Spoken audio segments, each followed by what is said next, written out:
बेटा हमारे यहाँ रिवाज है कि 7वें या 9वें महीने ना गोद भराई की रस्म की जाती है, जिसमें लड़की के घर से पूरी फैमिली के कपड़े, मिठाई, फलों के टोकरे आते हैं, साथ फूलों के जेवर और कुछ नकदी। ज्यादा नहीं, अपनी हैसियत के मुताबिक 1000-2000 दे दे। मैं क्यों जाने लगी? जिस औरत ने मुझे झाड़ू मार के घर से निकाला है, मैं भला उसकी गोद भराई की रस्म में जाऊंगी?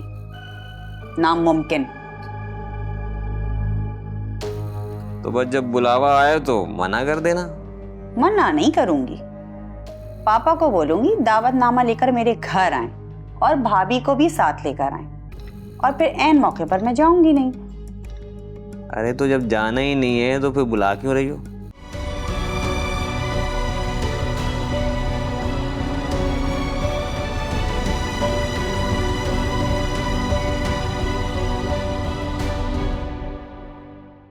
और तुम अपनी अम्मी को बता देना कि हमारे यहाँ ये रवाज है, और बच्चे का सारा खर्चा अकीक़े तक ना मैके ही वाले करते हैं। ये सब तुम अपने घर वालों को बता दो, क्योंकि अब ये तुम्हारा ही घर है और इस घर के रस्म और रिवाज तुम्हें ही निभाने हैं। बेटी के पहले बच्चे का सारा खर्चा उनके महके वाले ही करते हैं, यहाँ तक कि डॉक्टर का चेकअप, दवाइयाँ वगैरह। भाई हम तो उसे किसी काम का नहीं कहते, अपनी मर्जी से उठती बैठती है, सारा दिन कमरे में गुजारती है। सुबह से लेकर रात तक मुझसे काम करवाती हैं, और अगर मैं सांस भी ले लूं ना तो कहती हैं कि मैं सुस्त हूँ। बेटा सारा कसूर तुम्हारी माँ का है, हर वक्त अपनी बहन के साथ लगी रहती है फोन पे। अरे ऐसी बातें तो माएं बताती हैं बेटियों।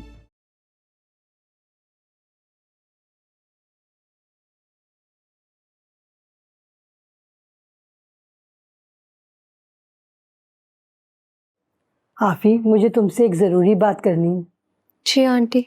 बेटा हमारे यहाँ रिवाज है कि 7वें या 9वें महीने ना गोद भराई की रस्म की जाती है, जिसमें लड़की के घर से पूरी फैमिली के कपड़े, मिठाई, फलों के टोकरे आते हैं, साथ फूलों के जेवर और कुछ नकदी। ज्यादा नहीं, अपनी हैसियत के मुताबिक 1000-2000 दे दे, मगर कपड़े अच्छे लगाने हैं। बेटा अपनी अम्मी को बता दो ताकि वो तैयारी कर लें, और हाँ ये बता देना कि कराची में गर्मी ज़्यादा पड़ती है तो वो गर्मी के हिसाब से तैयारी कर लें। जी अच्छा। शादी में भी कोई ख़ास कपड़े नहीं लगाए थे तुम्हारी माँ ने, पूरे ख़ानदान में नाक कट के रह गई। इस बार ज़रा ख्याल रखें कि क्वालिटी अच्छी हो। आपको तो कुछ अच्छा ही नहीं लगता, क्योंकि इस पे मेरे मैके का ब्रांड लेबल जो लग जाता है। याद से बेटा उनके कान में हर बात डाल देना।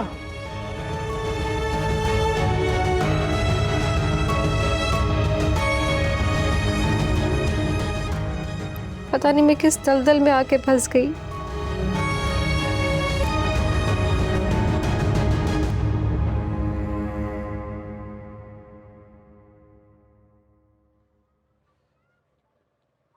अच्छा, और ताबिश? जी अब्बू। तुम्हारी माँ ने तुमसे कोई बात की थी? अब्बू किस बारे में? वो गोद भराई के बारे में। आप बताया था उन्होंने। तुमने आफी को सब समझा दिया ना? जी अब्बू। अच्छा, तुम्हारे पास कुछ पैसे जमा हैं? जी। चलो अच्छा काम आ जाएंगे मिठाई वगैरह बांटने के लिए। अब दुकान तो ऐसे खर्चे बर्दाश्त नहीं कर सकती। मेरा तो कोई भी खर्चा दुकान बर्दाश्त नहीं कर सकती। हाँ, मैं जितना चाहूँ पैसे लगा दूं इस पर, ये बर्दाश्त नहीं करेगी। क्या ख्याल है, रस्म अगले महीने रख रहे हैं या आखिरी महीने में? अब्बू जैसी आपकी मर्जी। चलिए घर जाकर मशवरा करेंगे। अच्छा मैं जरा साथ वाली दुकान पे जा रहा हूँ।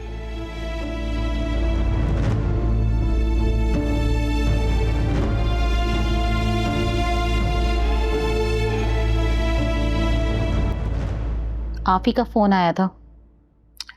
अच्छा, कैसी है वो? कैसी होगी उन जंगलियों के बीच? क्या मतलब, क्या किया उन्होंने आफी के साथ? तुम अभी चलो उसके घर, चले आफी के घर चल। अरे कुछ नहीं किया है, सारा दिन काम तो लेते ही है मेरी बच्ची से, और फिर जबान के वार करने से भी बाज नहीं आते। आखिर कहा क्या है उन्होंने? कहना क्या है, फिर एक नई डिमांड कर दी है उन्होंने। अब क्या डिमांड कर दी उन्होंने? कह रहे थे कि गोद भराई की रस्म करो। आप ही से कह रहे थे कि अपनी माँ से कहो कि वो सारे फैमिली के कपड़े बनाएं और साथ में फूलों और फलों के टुकड़ों के साथ साथ कुछ नकद और फिर फूलों के जेवर भी दें। तो तुमने क्या कहा? आफी बेचारी तो बहुत रो रही थी, बहुत परेशान हो रही थी, माफ़ी मांग रही थी, रो रो के कह रही थी कि मम्मा हमेशा मेरी वजह से इन सब की डिमांड आने पर पापा को कर्जा लेना पड़ता है और फिर उस कर्जे को चुकाने के लिए ऑफिस में ओवर टाइम लगाना पड़ता है इस उम्र में। तो तुमने क्या कहा? मैंने क्या कहना था, मुझसे तो अपनी बच्ची के आंसू बर्दाश्त नहीं हुए। मैंने कहा बस मैं तुम्हारे बाबा से बात करूंगी। तुम इस तरह करो कि कल आफी को फ़ोन करके कहो कि हम उनके और उनकी फैमिली के तो कपड़े बनवा देंगे, लेकिन उनकी ब्याही हुई जो उनकी बहनें हैं और उनके जो रिश्तेदार हैं और जो फैमिली के मेंबर हैं, हम उनके कपड़े बना के नहीं दे सकते। और वैसे भी कुछ दिन तक बच्चे की पैदाइश भी हो रही है, तो फिर भी उन सब के कपड़े बना के देने पड़ेंगे। ठीक है, मैं कल आफी को फ़ोन करके बात करती हूँ।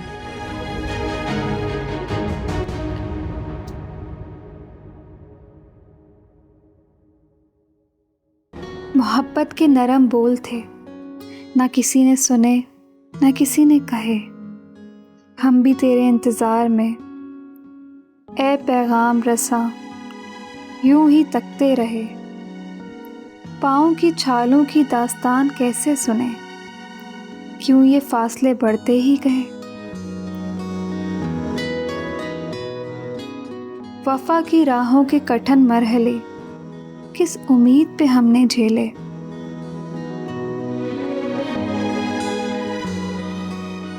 रात की तारीकी पलकों की भीगी चाह में घुल गई।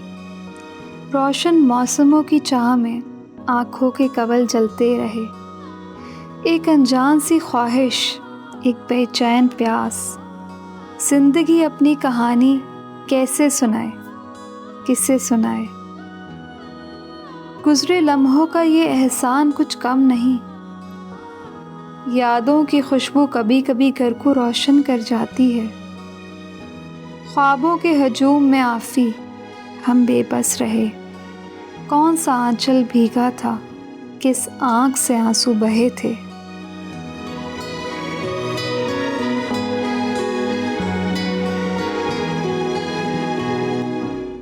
आसफा बता रही थी कि पापा गोद भराई की रस्म कर रहे हैं भाई की अगले हफ्ते। तुम चली जाना भाई, मैं नहीं जा रहा। मैं क्यों जाने लगी? जिस औरत ने मुझे झाड़ू मार के घर से निकाला है, मैं भला उसकी गोद भराई की रस्म में जाऊंगी? नामुमकिन। तो बस जब बुलावा आए तो मना कर देना। मना नहीं करूंगी। पापा को बोलूंगी दावतनामा लेकर मेरे घर आए और भाभी को भी साथ लेकर आए, और फिर ऐन मौके पर मैं जाऊंगी नहीं। अरे तो जब जाना ही नहीं है तो फिर बुला क्यों रही हो? बस मेरी मर्जी। और जब पहुंचोगी नहीं तो पूछेंगे नहीं कि क्यों नहीं आई? जबकि जब देखेंगे। अभी तो मुझे अपने नखरे उठवाने दो। पता है आसफा का पूरे घर को अपने इशारे पर नचवाती है। उसका शौहर अमीर है तो क्या हुआ? क्या हमारी कोई कदर नहीं, हमारी कोई इज्जत नहीं? भाई तुम जानो और तुम्हारे घर वाले जाने, ना तुम मेरी इज्जत करती हो ना वो मेरी इज्जत करते हैं, और मैं भी नहीं करता। जो मर्जी करना है करो यार। जरा कमर दबा दो।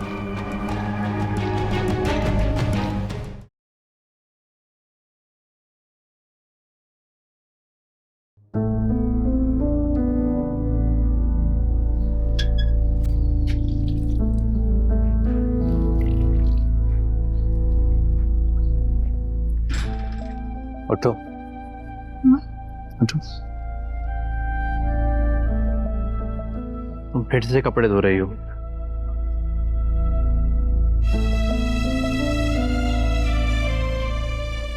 हालांकि अम्मी ने तुम्हें मना भी किया कपड़े मत धोया करो, फिर तुम्हारी अम्मी गिला करती हैं कि इस हालत में भी इससे काम करवाते हो। लेकिन मुझे तो आंटी ने ही कपड़े धोने को कहा था, और मैंने तो कभी कपड़े धोना छोड़ा ही नहीं था। और ना ही मुझे किसी ने ये कहा कि ना धोया करो। अच्छा तुम बैठो, मैं धो रहा हूँ। आप धोएंगे? वैसे आपने कभी धोए हैं क्या? हाँ धोए ना, बहुत बार धोए। जब अम्मी लोग पंजाब जाते थे ना शादी से पहले, तो पापा के और अपने कपड़े मैं ही धोया करता था। लेकिन मैं आपकी बीवी हूँ और मेरा ये फर्ज है कि मैं आपके कपड़े धोऊं। हाँ, और शौहर की बात मानना भी तुम पर फर्ज है। आप उठो और कमरे में जाकर बैठो। चलो। नहीं, मिल के धोते हैं ना। नहीं, तुम बैठो, मैं थोड़ी देर में आया। जाओ। चलें, ठीक है।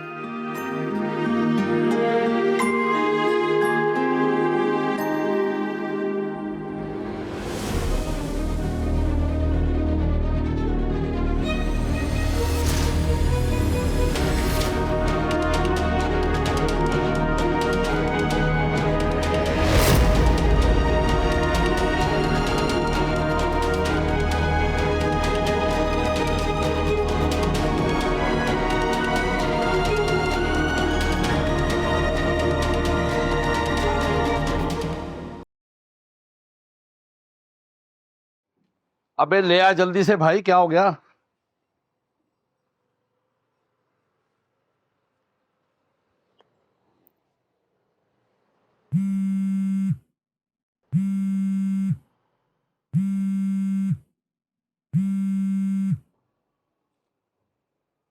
हेलो। पापा मुबारक हो, अल्लाह ने मुझे बेटी दी है। अच्छा, पापा आप जल्दी से अस्पताल आ जाएं, नसर भी आ रहा है। पापा आ जाए ना, आफी को अच्छा लगेगा और मुझे भी बहुत खुशी होगी। बेटा मुझे होता चाहिए था। पापा ये तो अल्लाह की मर्जी है, इंसान का तो कोई अमल दखल नहीं है इसमें। अच्छा बेटा, मुझे टाइम मिलेगा तो आ जाऊंगा। बाबा आप कभी भी मुझसे खुश नहीं हुए और ना ही कभी मेरी खुशी में शामिल हुए।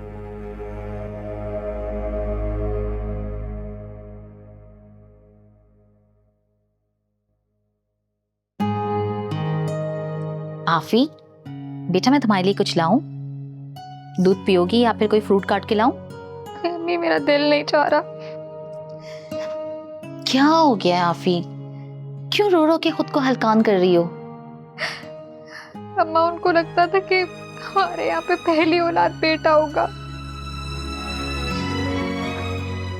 बेटा ये तो अल्लाह की मर्जी है और उसकी मर्जी के आगे किसी की नहीं चल सकती। वो जिसे चाहे दे, जिसे चाहे ना दे, लेकिन इसमें तुम्हारा तो कोई दोष नहीं है ना। माँ मैं सोचती थी अगर पहले बेटा हो गया तो अंकल आंटी का मूड ठीक हो जाएगा, लेकिन अब तो वो और बदसलूकी करेंगे मेरे साथ। नहीं बेटा, अच्छा गुमान रखो, सब अच्छा होगा। मुझे यकीन है बेटा कि ये मासूम तुम्हारी जिंदगी में मौजूद दुखों का अजाला करेगी, और ये भी हो सकता है कि इसकी मासूमियत से तुम्हारी जिंदगी में मुस्कान बिखर जाए। बेटियां तो रहमत होती हैं। अल्लाह ताला ने खुद फरमाया है कुरान शरीफ में कि और मेरी रहमत से मायूस ना हो। अम्मा इंसानों ने ही मुझे मायूस कर दिया।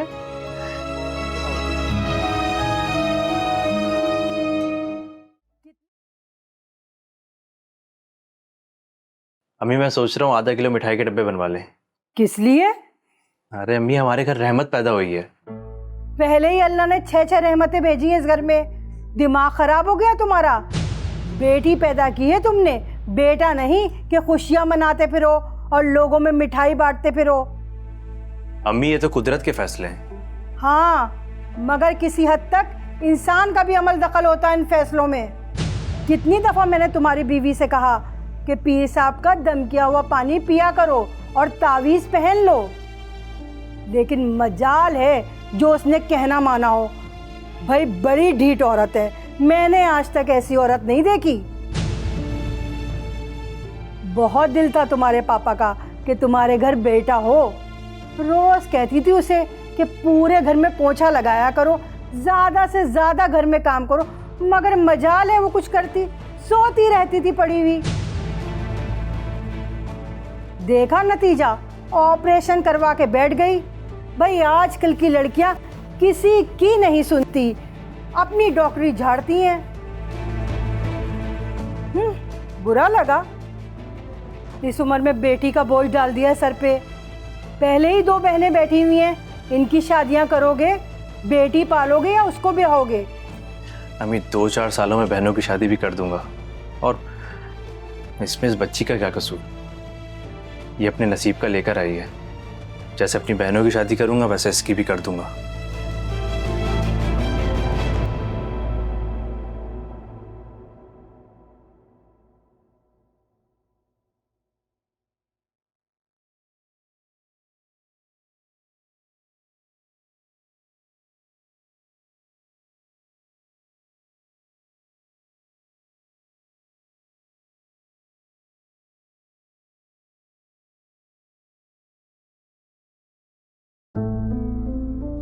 मेरी खुशी सब पे भारी पड़ती है। पता नहीं मेरे नसीब में कब खुशियां और सुकून आएगा। इस वक्त मेरे घर वाले मुझसे राजी होंगे या कभी राजी होंगे भी या नहीं।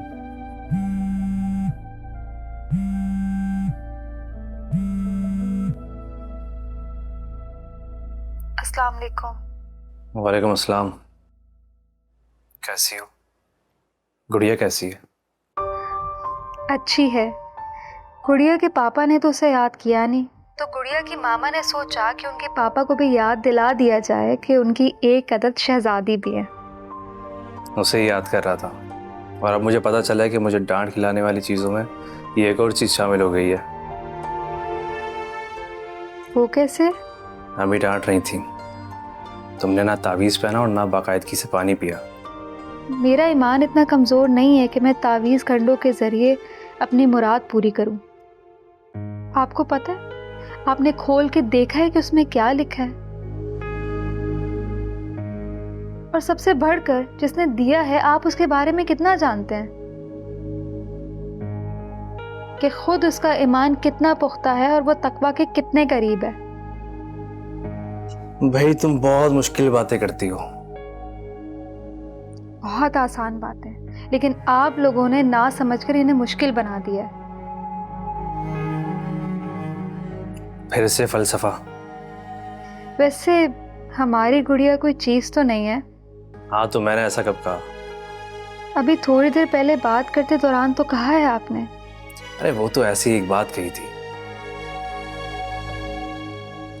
वैसे अम्मी ने ठीक ही कहा है तुम्हारे बारे में। ना तुम किसी की बात सुनती हो ना मानती हो, अपनी बात पर ही कायम रहती हो, फजूल बहस करती हो।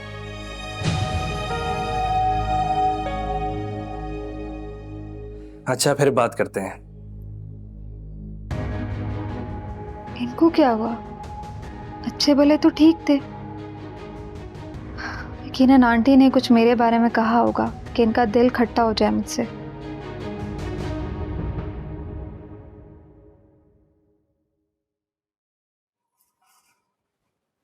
अम्मी, अम्मी, सारा आपी की कॉल आई थी। वो लोग दोपहर के खाने पे आ रहे हैं और इन्होंने बताया साथ आसपा आपी भी आ रही हैं।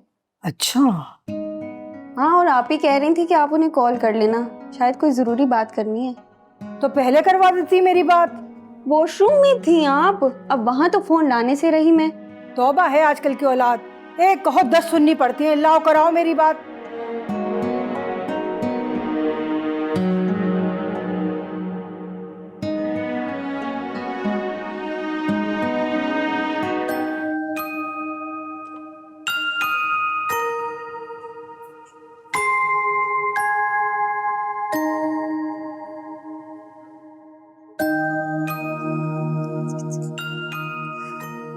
अल्लाह पाक हमारी बेटी को इस घर में मुबारक करे और ये हमारे लिए खुशियों का बाइस बने।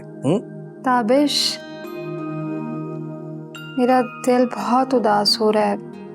अगर तुम्हारे घर वालों ने हमारी बेटी को कबूल ना किया तो? क्यों कबूल नहीं करेंगे? पहले भी तो 6 बेटियों को कबूल किया है ना। लेकिन लोगों के रवैये उनके दिल का हाल बता देते।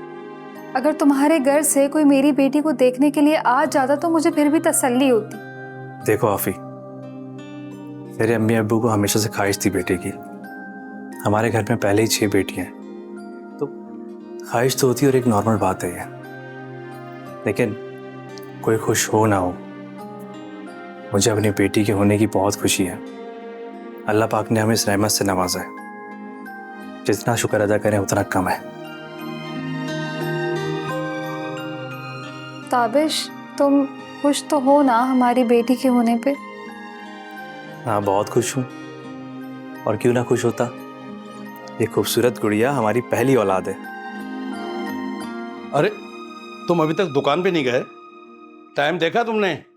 12 बज रहे हैं। अगर तुम ऐसी अपनी बीवी का दुम छल्ला बने रहे तो कारोबार बैठ जाएगा। अब्बा देखें, मैं आपकी पोती को आपसे मिलवाने लाया हूँ। देखें उसे कितनी खूबसूरत है, बिल्कुल गुड़िया है। पहले इस घर में बेटियों की कमी थी, लगता है नहुसत के साए पड़े हैं इस घर पे।